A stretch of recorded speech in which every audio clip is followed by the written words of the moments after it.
Alright, this talk is called Protege. Okay, so I mentor a kid in his early 20s.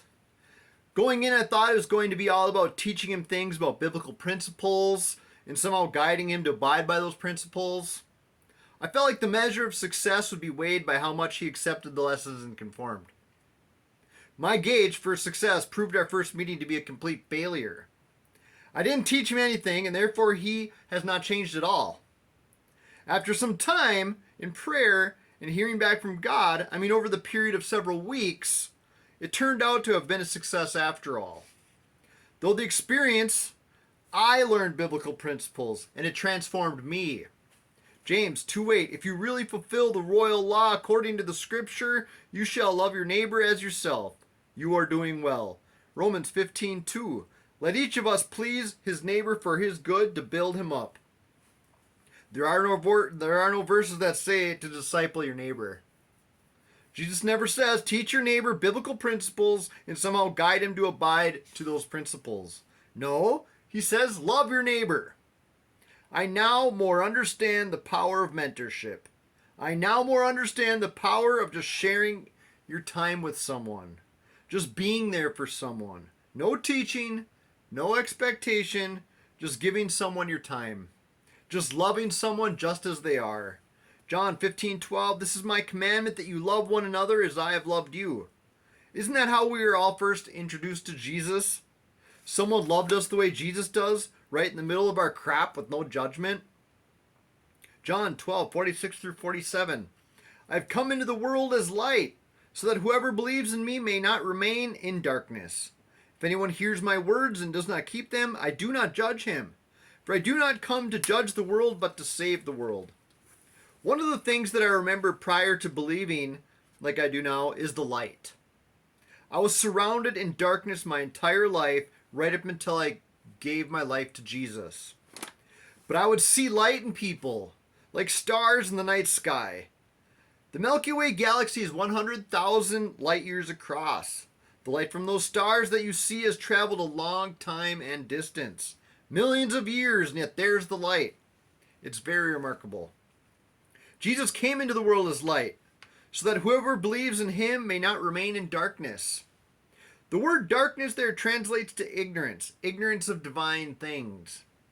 When you see that light in other people, when you see that joy in other people, it makes you take stock of your own situation. It makes you reevaluate. You are no longer ignorant of divine things when you see someone with that unexplainable joy. It made me mad to see it, but I wanted it. It prompted me to ask questions. Matthew 7:7-8, ask and it will be given to you. Seek and you will find. Knock and it will be opened to you. For everyone who asks receives, and the one who seeks finds, and to the one who knocks it will be opened. Mentorship isn't about teaching things about biblical principles and guiding people to abide by those principles. No, it's about bringing the light. We are supposed to live life that makes people ask questions. Once the questions are asked, then we can give the answer. That's how it works. As always, what does any of this have to do with recovery? We grow when we allow ourselves to be loved, and we grow when we love. We sometimes hear people say, yeah, love your neighbor, but you don't necessarily have to be friends with them. Although that is true, we want to have healthy boundaries. This talk is kind of the opposite of that. We don't want to put up walls that don't need to be there. 2 Corinthians 6:11-13, we have spoken freely to you, Corinthians, and opened wide our hearts to you. We are not withholding our affection from you, but you are withholding yours from us. As a fair exchange, I speak as to my children. Open wide your hearts also. Okay, so this is Paul talking to the Corinthians. In 1 Corinthians 4:18-21, Paul laid down some heavy truth with love, even going so far as saying, shall I come to you with a rod, or in love and a spirit of gentleness? The Corinthians thought Paul was afraid of them and afraid to come and visit. That was out of pride. Made them puffed up. I'm not a psychologist, but I imagine some people we are called to mentor look at us and think we are afraid, timid, and weak. They think we're afraid of them. Before I was born again, I viewed Christians like this. It was out of pride.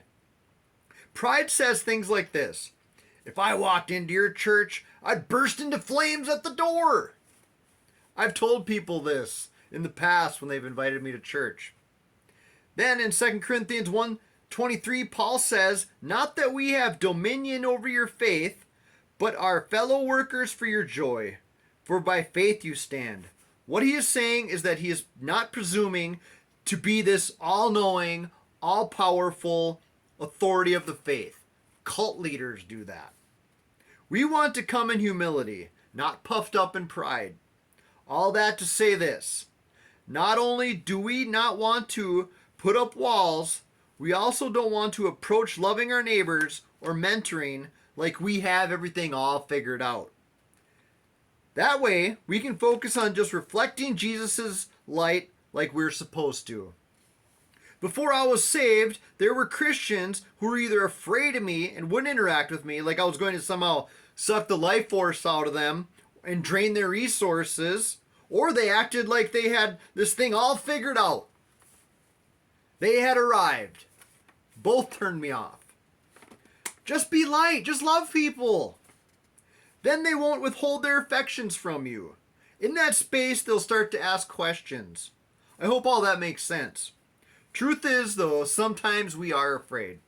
Ezra 4:4, then the people around them set out to discourage the people of Judah and make them afraid to go on building. This is the neighbors of those returning from exile. Building of the temple here represents building of faith, building kingdom stuff. The neighbors discouraging them with fear represents the enemy trying to prevent us from doing what we're called to do. Don't let the devil keep you from doing kingdom stuff out of fear. 1 Peter 3:14, but even if you should suffer for righteousness' sake, you will be blessed. Have no fear of them, nor be troubled. Sometimes we're afraid someone will attack us. Ever walk past a group of youths or guys and felt afraid? Or did you puff yourself up in your mind? Or even physically puff yourself up, stick your chest out, lift up your shoulders, thinking if something goes down here, I can take them? That all stems from fear. Some of it isn't even from the enemy. It's just from the primal brain alerting you to be ready. It's biology. God created you to be like that. It protects us. However, sometimes the enemy does use that against us and prevents us from ministering to someone. Psalm 27:1, the Lord is my light and my salvation. Whom shall I fear? The Lord is the stronghold of my life. Of whom shall I be afraid? Sometimes we feel like someone is somehow manipulating us to take advantage of us. Again, this isn't about having healthy boundaries. That's not this talk. This is about the enemy keeping us from ministering. This is about us sometimes putting up walls to protect ourselves when in fact God aligned a divine encounter to become a relationship so you can be the light where there is darkness. Sometimes it's not even money we are worried about, it's our time. Recovery happens when we go against the flesh in these opportunities. We think we are mentoring, but we are always just Jesus' protege. Mentoring is where we put into practice our faith. That is literally one of the reasons why we are biblically supposed to attend church, to practice our faith. Ephesians 4:14-16, so that we may no longer be children tossed to and fro by the waves and carried about by every wind of doctrine, by human cunning, by craftiness and deceitful schemes. Rather, speaking the truth in love, we are to grow up in every way into Him who is the head, into Christ, from whom the whole body, joined and held together by every joint with which it is equipped, when each part is working properly, makes the body grow so that it builds itself up in love. Hebrews 10:24-25. Let us consider how we may spur one another on toward love and good deeds, not giving up meeting together as some are in the habit of doing, but encouraging one another, and all the more as you see the day approaching. We are practicing our faith right now. I am sure some of you have other things you could be doing. Instead, though, you are investing into the treasures you are storing up in heaven simply by being here to support each other. God bless you.